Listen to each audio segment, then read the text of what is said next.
मग उद्या अजित पवारांनी असं केलं, उद्या कुठला तरी टेररिस्ट असं करेल, तो नाव बदलून येईल. जर हे सिद्ध झालं तर मी राजकारणात निवृत्त होईल.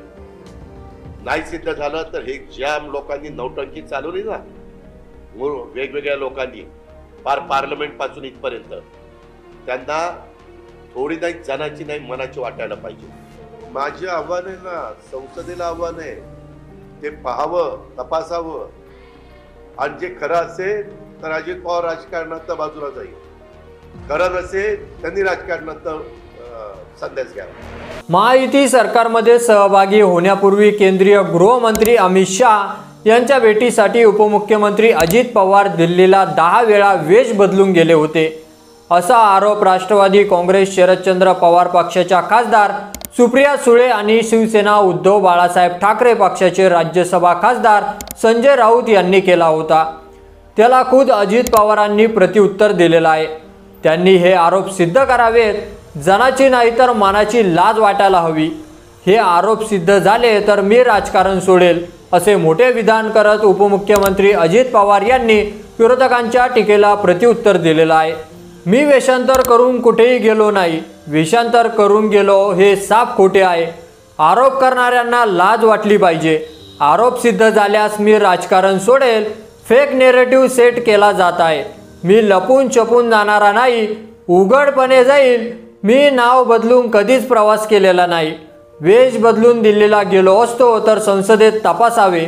वेषांतराचा आरोप सिद्ध न झाल्यास तुम्ही संन्यास घ्या, असे अजित पवार यांनी म्हटलेलं आहे.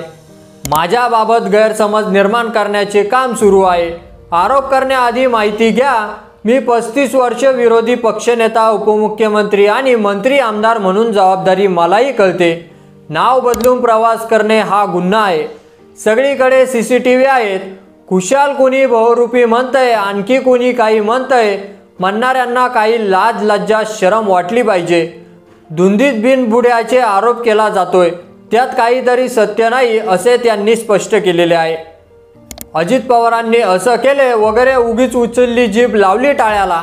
तुम्हाला कुठे पुरावा मिळाला? नाव बदलले. मी कुठेही गेलो तरी राज्याचा विरोधी पक्षनेता होतो. मी टोपी घातली होती, मिशा लावल्या होत्या, मास्क घातला सुद्धा होता. साफ चुकीचे आहे. जर हे सिद्ध झालं तर मी राजकारणातून निवृत्त होईल.